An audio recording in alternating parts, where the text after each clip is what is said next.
Skip, give me a thumbs up if you can hear me. We're all good. That's wonderful, because Skip joined us from Copenhagen. My name is Julia Streets. I have quite a strange life. So by day, I'm the CEO and a founder of a business, all thinking about transformation, change, technology, culture, leadership, everything that, of course, the Recovery Summit talks about. And we have hosting 5 days of amazing speakers from all over the world.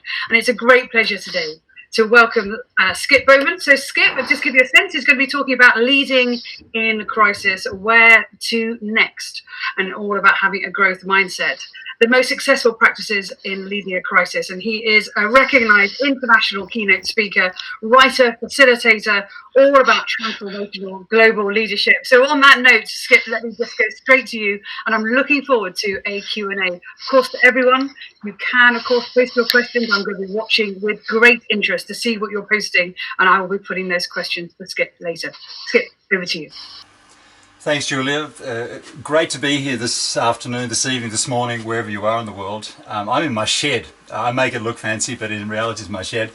And today I've decided to move from PowerPoints to using these wonderful idiot cards to see my way through it. I'm an organizational psychologist, and I've spent the last 25 years, if you like, having leaders and the organization on the couch, as therapists do, I suppose, but also really putting leadership behavior under the microscope. And I have to admit, in our current crisis, I'm reminded very much of the last crisis, the great financial crisis of 2008, 2009. I think there's some lessons there about what we got right, what we didn't get right, which I want to talk a little bit about today. I'm Australian, so I have a funny accent, and I will attempt to speak a little slower, but I've spent most of my life based in Copenhagen and worked with global organizations, primarily taking leadership and using that to transform the way that organizations work. And that gets back to my sort of key message in my first PowerPoint slide of today, is that in essence my book and what I work with is this idea that how do we take organizations, how do we create the psychological safety in an organization in terms of then creating the foundation for greatness. And this applies just as much in this crisis, if not even more. But what I will talk about is that fundamentally creating that safety today is more difficult than you might think. And I know that the tenor of many of the presentations today is around optimism, and I am optimistic, but I'm going to use a quote from Shackleton, the famous Antarctic explorer, and say that we're going to need moral courage, because optimism by itself is probably not going to lead to the kinds of outcomes we're looking for. And it gets back to a slightly teasing idea. Is this recovery? Is this rehab? Or is it reboot? Well, recovery sounds nice, and I'm concerned about that recovery means back to how we used to do things.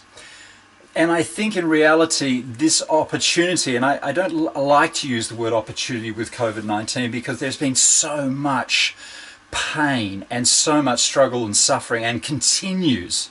So when we say, let's grasp the opportunity, let's make the world better, I do that with a certain level of discomfort, I have to say, but nevertheless, I believe that we're going to have to do a little more than you might expect to be successful with a recovery. We're going to have some rehab here.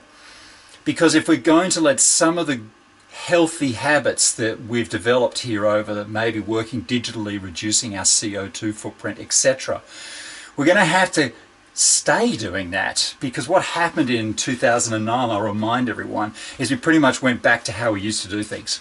And that's nature. We're rather habitual. So we're going to have to look at how do we reinforce these new habits. And likewise, how do we reboot our organizations? And I want to talk about growth mindset as fundamentally, if you like, an upgrade in your operating system. In other words, how can you take your existing computer and upgrade the operating system? But I'm very much, as an organizational psychologist, interested in how do we do that together with others. So much of leadership development is focused on the individual, and that actually denies the fact that without organizational development, without team development, your personal development is rather limited, because the culture around you defines, if you like, the upper limit of what is possible. I want to sort of put it into a bigger philosophical context and say that growth mindset, the way that I define that, is looking at what is a generative way of organizing ourselves, our communities and our organizations. Generative in the sense of sustainable, creates energy, synergy and things like that. The problem we've got, though, is the vast majority of our management system, our leadership systems, if we take Gary Hamel's book, The Future of Leadership, Future of Management, is that we're built around an efficiency or exploitative system. So one of the hard parts is that the way that we tend to approach leadership doesn't necessarily bring the best out in people. And bringing the best out in yourself and bringing out the best in others is pretty crucial. I've kind of mentioned this about optimism. As I said, I need you, if we're going to be successful post-COVID, you have to embrace the challenge. We cannot paint this some sort of like amazingly optimistic thing. It's a bit like if you want to change even the most central habits in your life, and if we think about organizations and societies, changing the fundamental way that we interact with each other, we are really going to have to be realistic and embrace the challenges of that. Let me talk a little bit about how I might define what is growth mindset. I mean, some of you may have heard of the idea. I tended to shape it during my research into a slightly more what we would call interactional look at growth mindset. And I'm going to introduce some animals because that's kind of fun. I don't know whether you can see, I think you can see that okay. Now, I'm going to talk about 4 mindsets. And the first one here is what I call the dolphin mindset. And I call it a dolphin because dolphins are this wonderful, intelligent, collaborative animal that live in the transparent and yet challenging and dangerous ocean and are really successful, adaptable, intelligent. Not only personally intelligent, but collaboratively intelligent. So that's a wonderful metaphor. And I want to keep that dolphin metaphor as we speak through it. I'm going to define growth mindset quite closely and say that we're looking at how can I interact with others in ways that brings out the best in myself and brings out this wonderful relational potential, the things that happen between us. And I think so much of modern psychology at work has focused on what's inside you rather than really looking at what I call personal potential, rather than looking at what's in the situation, the resources around you, and how can you mobilize them. A couple of leaders, and I had a wonderful photo of these two on my PowerPoint presentation, but to make it lively, I drew, it's not a very good drawing, I admit that, but I have Jacinda Ardern here and Satya Nadella from Microsoft. These are 2 growth mindset leaders, ladies and gentlemen. And I say that having read Satya Nadella's book, Hit Refresh, which is a wonderful story about how he has totally turned around Microsoft by particularly introducing the idea of empathy and so many very generative growth mindset ideas into his business. For example, moving from a know-it-all to a learn-it-all. Great pitch line. But also, if we look at the crisis that we've been facing, there's enormous amounts to be learned about managing crisis when we look at Jacinda Ardern in particular. And when I say generative, what's exciting about both these leaders is their ability to create credibility, authenticity, to cut through and create a vision, a sense of purpose, a sense of community in their organizations and in their societies that generates amazing results. And that's fundamentally what this is about, because I want to talk about growth mindset, about how I can help you get better, as teaching you to look a little bit beyond how you would normally consider this, to think about what I call the interactional, interpersonal perspective. Growth mindset as an idea, I mean, what is that?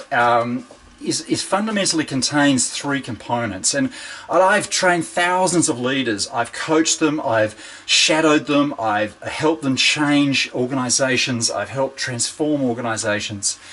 And really a growth mindset, which is very different to the other 3 mindsets I'm going to talk about today, is fundamentally that we start off with some healthier habits. growth mindset leaders can listen, they can involve people in goal setting, they can create powerful vision. These are like healthy habits, right? And that creates a certain level of impact. And I've done this triangle upside down specifically to indicate that learning some of those habits will help you. But the really important things, the bigger bits, are these two other features. And they're very, very unique, if you like, to people with a growth mindset. One is their self-awareness, their ability to understand what's going on inside themselves, their ability to understand others and understand what's going on in the moment. And that awareness makes them much more flexible. And when you're flexible rather than rigid, you're able to really transform those interactions in a fundamentally bigger way. The last piece is the self-transforming, is that all the other mindsets I'm going to talk about today have a tendency to be what we call psychologically rigid, sometimes called fixed. The point being is that they tend to always revert back to the habits that they already have. So there's some of the qualities that we're particularly looking for in a crisis as well. Now, I keep in mind that these skills, most people can probably listen well, set a vision, communicate well, build relationships on a good day. But the real test of a growth mindset is that ability to do that in a crisis or adversity like we've seen at the moment. So what I'm really going to talk a little bit more about is that we have to reprogram the way we interact. And I think some of you have probably found that I've been in a team or organization that brought the best out of me, and sometimes I've been in another team which just didn't seem to bring the best out of me. And so what we, again, need to shift our focus, or at least expand the focus to both include how I bring out my best, but how do I bring out the best in others.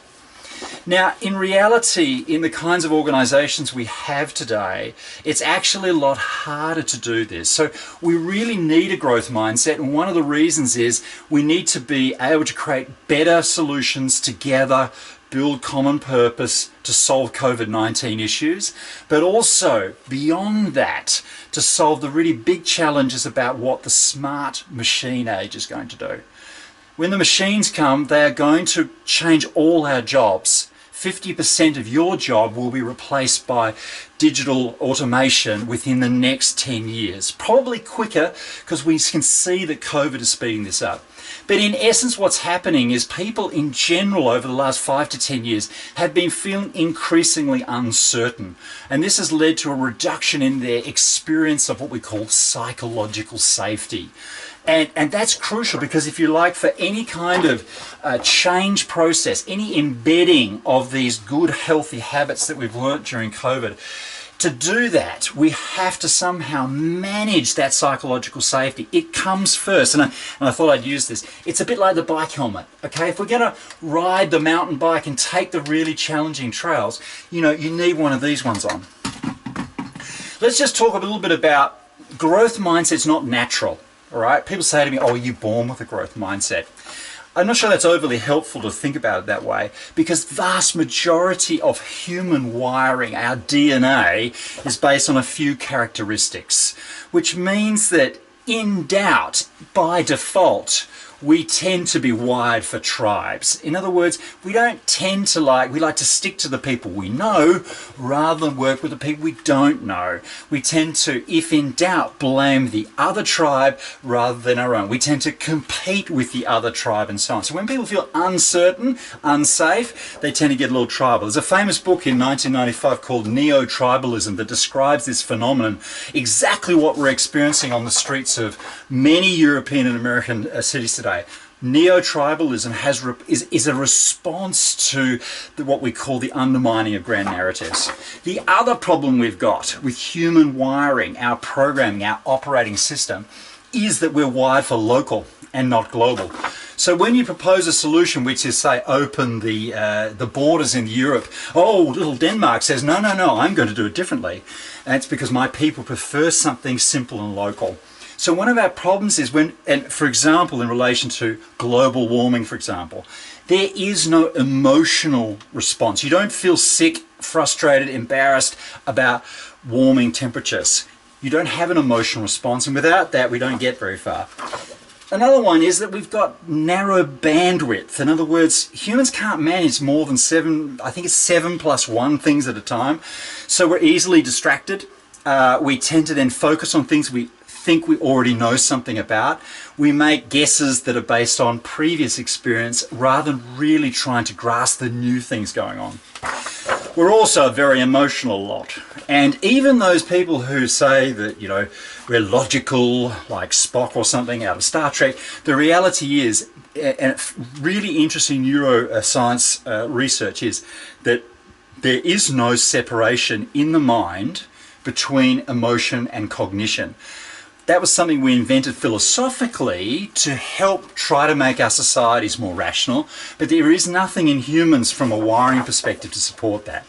We're also rather habitual. We kind of stick to things, and that's why I'm saying to you, in the future, it's unlikely that these new habits will cement themselves, because we want to get back to how things were. We want to sell our products and have a relationship with our customers. We want to go back to work and be with our employees. Or maybe our boss wants us to go back to work so I can boss my people around. Now, when I'm feeling uncertain, I start operating in safe mode. I don't know whether you have a computer. If it crashes and it opens up again, it'll say, do you want to start in safe mode? And this is what happens. And what's happening on the streets, people are feeling uncertain, feeling powerless, and they're starting to go into safe mode, which means their functionality, their ability to think straight, to act responsibly, to collaborate with people, to look beyond their comfort zone, to act beyond their comfort zone is reduced. They begin to play it safe, okay? And this leads to some mindsets I want to quickly just review with you. In reality, there are 4 mindsets, and when people play it safe, we have my little friend the snail, the complying style, all right? Now, people who go into the snail mode tend to be friendly, generous, apologetic. So when they're struggling with a challenge, they tend to follow others, not ask too many questions, and stay quiet. That's the snail mindset. And then we have, of course, another little friend with a little bit of, which I call the clam, is the critical skeptical mindset, which is those people who tend to withdraw from social interaction, to be pessimistic, suspicious. The story about the clam is that the story of a clam's life is that they basically swim around until they find a rock, and then they cement their head to it. They become very stubborn and antisocial. And of course, that's the critical skeptical mode. But the most important one is this one, which I call the hippo mindset, or the controlling mindset. Why the hippo is so important, and he's that important that I actually have a very large version of him here, right? This is the hippo, the highest paid person in the office syndrome, right? The thing about the hippos is that they tend to be the dominant way that we run our organizations, back to the exploitative part. The thing is that the vast majority of leaders and organizational cultures tend to want to control, direct, and dominate when they're challenged. And the unfortunate part of this is that it generates some reactions. Because, and let me draw a little, I think I can do this. Yeah, here we go. So what happens is that we have a lot of challenge up in this corner, and this is where the hippo is, right? Up in this top corner.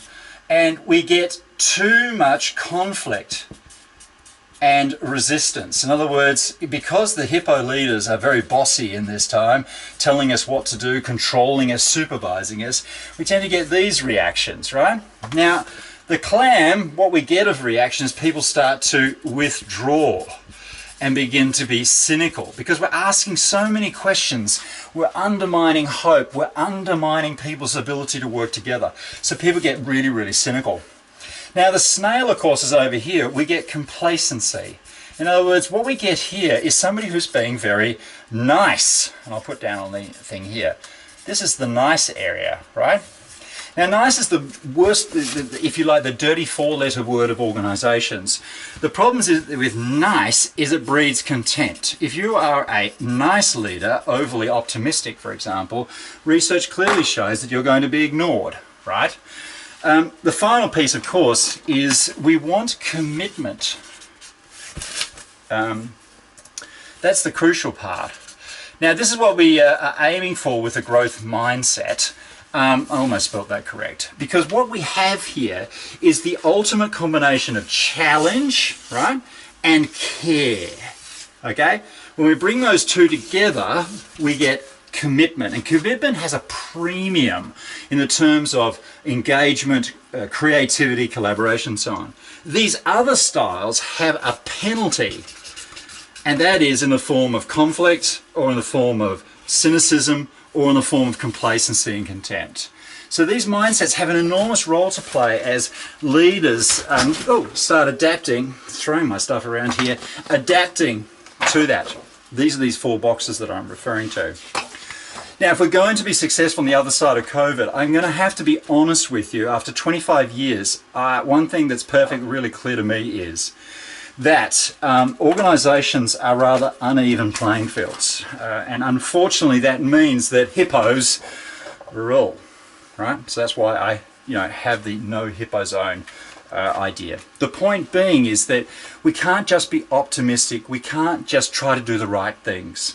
We're going to have to do rehab. We're going to have to challenge and develop the ability to have interactions, dialogues, meetings, and so on that are constructive and commitment based.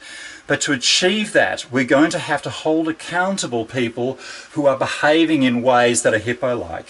And remember, bosses and organizations in general like to hire hippos for bosses. So it's really difficult to imagine how we can bring about this change unless we somehow tackle this unevenness.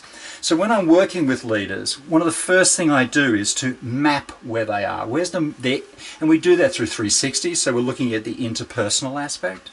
And what I'm interested in is if you're a snail, your job here is that you're generous, you're nice, you're friendly, but without challenge, people don't take you seriously, right? So for somebody struggling with a snail mindset, to give them advice like be humble, learn to listen, just serve others is really bad advice, because that won't help them. Most of that advice we hear about humility and deal with your ego applies to our hippo leaders, which are very common. Unfortunately, they're probably not listening to this program because they're probably out bossing somebody around.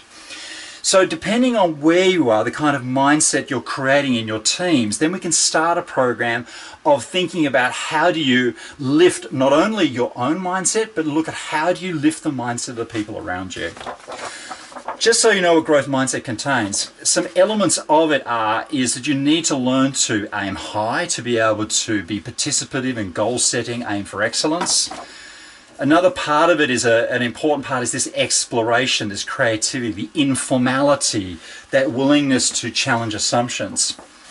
Growth mindset also includes the ability to transform global issues into local ways. In fact, there's no way that a strategy can ever be successful without local implementation. It never makes any sense, and that is really hard, remembering that humans are wired for the local, not the global. There's an emotional side to this, and it's often talked about in leading crises, is the ability to contain, the teddy bear effect. So I call this go high, sort of inspired by Obama, for example, that when we face a challenge, do we sort of stay calm and remain available to others? Because in all growth mindset and managing crises, we need to lift others up. We need to be supportive, we need to be encouraging, we need to be positive. I'm not saying positive in the sense of the guy jumping off the 36-story building and asking him 18 floors down how things going and him responding, good so far. I'm talking about a kind of a realistic sense of support and encouragement. And finally, we need to team up. And you've heard today, if you've been participating on this session a lot, there's a real need for community and so on. But what I'm saying to you is that even though we're seeing some positive signs of community in our organizations, a lot of performance management systems, a lot of cultures fragment and alienate employees rather than bring them together. And that's something we're going to have to change if we're going to beat the machines. As I said to you, we need a helmet. We need to create safety first. And because the world is very, very challenging, and over the next 10 years, you're going to see absolutely remembering this smart machine age, this fight against the machines, a race against the machines, so to speak. And COVID has revealed a little bit of how prepared our societies and organisations are for dislocation of labour, and they're not really ready for it. There's way too much inequality currently in a lot of economies to manage a lot of people having to learn new stuff and potentially being unemployed for long periods. So we're going to have to fix this in our societies now and into the future and prepare for that, because the machines will replace 50% of just about everyone's job on this call. You also, and I will try to be a little bit dramatic here, we also need one of these, right? You can't just have a helmet without a mountain bike. You need challenge. And this is something we need to balance. And the foundation of growth mindset is that optimal balance between care, support, and challenge. We need both. Otherwise, if we have too much care, we have overprotection, we have apologetic, and we have complacency. But if we have too much challenge, we get that hippo, that toughness, and so on. In short, and I'm going to open up for questions in a moment. I'd like to sort of finish by saying that when we start working with a growth mindset, people say, oh, is it natural? I say, no, it's not. It's something that you have to continually work towards. And you have to build it not only in yourself, you have to build it in others.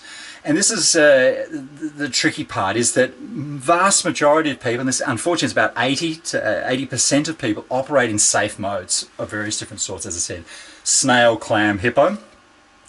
So, and that's in the comfort zone here. But where the growth is outside your comfort zone. It's in what we might call a discomfort zone. And this discomfort zone is for yourself. In other words, if you're going to embrace change, if you're going to learn to look at the world differently, to work with people who are different to you, to learn new things, to try new things, to accept that maybe how you lived and worked in the past will be very different in the future. If you're going to sort of take that on board and be successful, to thrive in that, you're going to have to live with a level of discomfort that you're not necessarily likely to enjoy. So it's going to require you to shift that, if you like, comfort zone into significantly more discomfort. Secondly, and most importantly, we have to help others from playing it safe, becoming regressing, becoming defensive, to embrace the change themselves. And when we do that, when you say to somebody, I want you to grow and to be better, that's quite threatening. So you're going to have to create this sort of doubleness in terms of creating enough safety that they're willing to try new things and become more confident themselves, operating in a discomfort zone, and so on. So that's what I have for today, and we can open up for some questions. If you'd like to hear more about me, I'm on YouTube. You can hear lots more about growth mindset. But fundamentally, again, if we can create societies where we can live with the fact that when two people have different opinions and talk together, it's going to be a little uncomfortable. And to tolerate that discomfort rather than to retreat into our comfort zone is going to be critical in so many ways. That's it.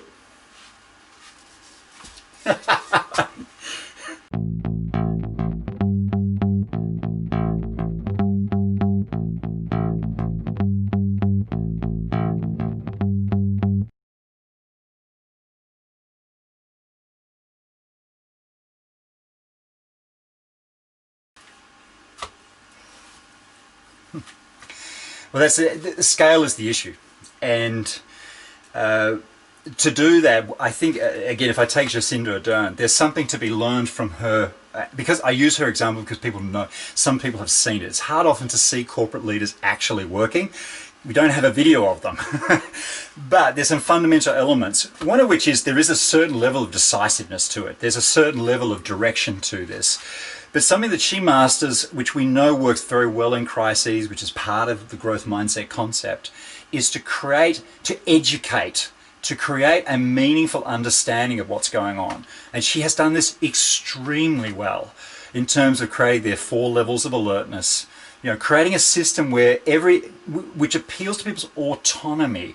Rather than just telling people, do this, do that, she's explained it to try to give everyday people an opportunity, a structure to navigate, to make the right decisions. And that's clever stuff, because a lot of leaders are good at giving direction and telling people what to do, but less good at appealing to their autonomy. In other words, delegating and creating structures where we're delegating that responsibility for people to think about what they're doing, to have common sense. The problem with common sense is there's a few issues there, that we've got biases, and therefore common sense is not always the right thing to do. For example, you look at the way masks are treated. Common sense would probably be put the bloody thing on. But let me tell you a curious story about masks. The reality is that weakness doesn't sell well if you want to look like a hippo, right? So the reason why some people don't want to wear them is that you look weak. But secondly, defying rules is a classic strategy of a hippo, because when I defy a rule, people attribute power to me. In other words, I look more powerful. So no doubt, no surprise that several leaders in this world are rejecting to put a mask on because they want to be above the law, because that makes them, it creates this magic of that. Jacinda Ardern is the complete opposite. What she's trying to do is say, you're an adult, I'm an adult, think about this, but I'm going to educate you with some ideas. Listen to what I'm saying. I'm hearing you. For her, it's a dialogue. See her on Facebook every night, talking to her people.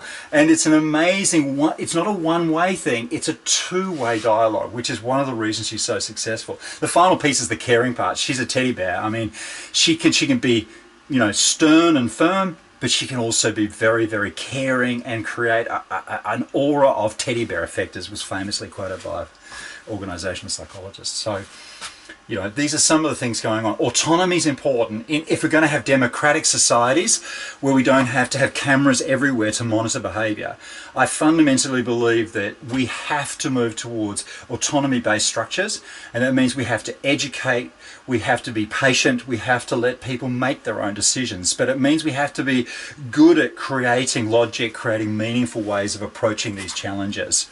And I mean, Cuomo is another example, a bit old-fashioned, a bit, masculine, alpha male stuff going on there, but there's something educational about the way he approaches it. Well, somebody also said that if we can't meet at the office, is there such a thing as organizational culture? Good question. So how do we role model when we know that is crucial to pretty much any culture? Is don't do what I say, but do what I do. That part is really important. I think what has been a little surprising is that most leaders have found out that less leadership was actually a good thing. And even in cultures, I do some fairly big projects in Asia and South America and emerging markets and so on. What's been surprising is that people are actually better at leading themselves than you might think. So there has been surprises. It's a complicated thing that in reality, most people, if we say to them, think it through, use your money and time in the most sensible way, they are able to do that. I've often said to some CEOs, everyone here has a mortgage. Everyone here manages their own personal budget, and pretty successfully. So why can't they spend £100 here and there? Or why do we sort of like dumb them down, so to speak, in so many ways we approach this? So I think several presenters today on the Recovery Summit have spoken about that. What we've discovered is that humans have an enormous potential for making great decisions, engaging with each other and so on, but we have to, leaders who are brought up with control as the main thing, have to go into that discomfort of not just delegating, but liberating, I like that word, to liberate people for ideas, for their voice, for their, all the things that can go on. So, and that is difficult, but I think the really cool thing is the fact that it's all digital helps us, because so much power and control in organization is through physical presence. In other words, I intimidate you by my voice, because you can't. I don't actually intimidate you by necessarily being overly coercive. I do it in lots of other ways. I ignore you, or I do it in deniable ways. So without physical intimidation, organizations already become actually more liberated. That's the power of the digital revolution, which is super interesting. And that's why some leaders were dying to get their employees back, because they felt something missing. When hippos can't use that normal physicality to control others through their voice, through their eye contact or lack of eye contact, they feel lost. They don't quite know how to feel loyalty because they want loyalty. They want people to do as they say. So this stuff is quite difficult for the vast majority of leaders who've grown up and got so used to control as their only way of doing it. So I think there's something fundamentally liberating about this. How do we resolve some of these issues is... I think the good leaders right now have shifted into a more engaging and participative style, which is really good and this is in cultures which aren't traditionally very participative, who are seeing this as well, because there is no option. And it's a really, really good thing. Of course, mental health is an issue. Of course, that isolation is an issue. But there are other sides to this that we want to retain, that sense of decentralization, because we know that autonomy is the most motivating, commitment-oriented thing we can possibly give our teams. So liberation, autonomy would be words I'd be saying here. And often I have a simple one. I've led many transformation projects. It's a really simple thing. Instead of going up on stage and sort of blaming everyone in the audience for, bad profits and poor customer service, why don't you just stand up there and say, we've got this idea, do you want to help us? It sounds a bit weird, but I've had to do pep talks for senior leadership teams because so often when they stand there, or even digitally, you can hear in their voice, there's that, you got it wrong and you need to fix it. Where I'm saying, if you just channel that sense of, we're in this together, we can help each other, this is a community, that then comes through the digital process. That comes because your voice begins to talk in a different way. So asking people to help you, people want to solve difficult problems. They want to meet new people. They want to do all these things. And they do that better when we free them up rather than we put cameras to observe them, we monitor everything they say and do and so on. There's some thoughts.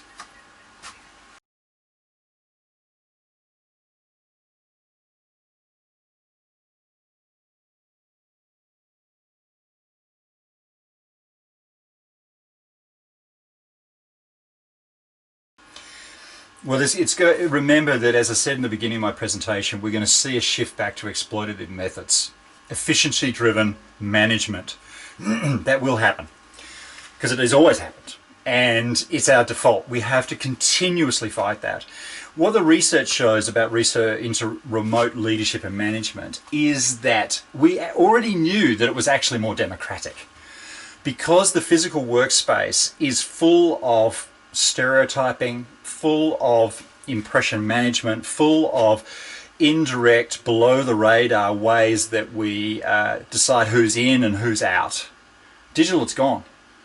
So you're right. People whose voice was not heard before are now more on an equal playing field. And we've known that because we know that it's a technical thing that in what we call management, impression management, it's a little technical term, was always seen as lower in the remote management because you can't do it. It's really, really hard to do.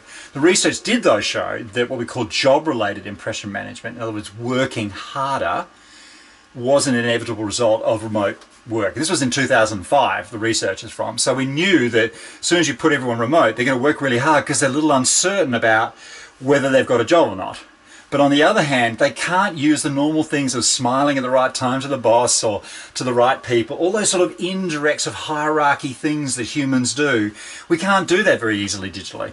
So actually we can make a less discriminating workplace. That's a really interesting possibility because workplaces are terribly stereotyping and hierarchical, but digital does give some really big opportunities to break that down. Well, let me take, before COVID, executive meetings were often held that you would have the 5 people who were co-located in Copenhagen in the same room, and you'd have the American and the Asian people in terrible time zones calling in on the conference phone, right? The social psychological dynamic of that is very, very poor. What we have been actually advising people like us who've been working with digital for a really long time is that it was actually better to put everyone in a digital space because then they're all on an equal playing field. So your argument here is very important. If we're going to have people working remotely and non-remotely, the chance of preferential treatment, of favoritism, is very, very high. And that's why everyone's going to rush back to the office, because I know that Peter's there or Ahmed's there and things like that. And if I'm not there, I can't, smile at the right time and say, what a great idea, boss. That kind of thing. I know I'm caricaturing it a little bit, but it's definitely going to play. Yeah, but we're herd animals, so we definitely are subject to that need to keep the boss happy. And so I would advise bosses to say, to be honest, let's just get rid of the office entirely if possible, because it's actually a really bad place in lots of ways. If you do have people meet, just make sure the boss isn't there. This is the famous thing that John F. Kennedy did, which was that after the Bay of Pigs, which was such a huge disaster, the White House implemented strategies where most of the important discussions would take place without the presence of the president. Why? Because of groupthink, because they're trying to impress the boss. So yes, I think it'd be great if, Julie, you and I meet at office, but make sure the boss is remote.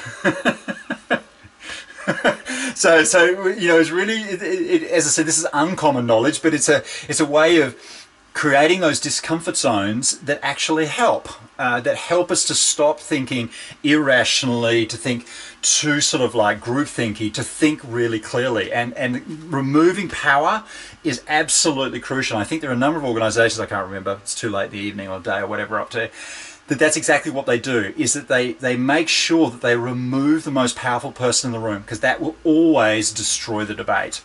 Particularly if you're managing projects, and I have seen multiple big project disasters which are fundamentally driven by the CEO being constantly in the steering group meetings, and therefore we get this managing upwards, this distortion of fact and knowledge because the power does that.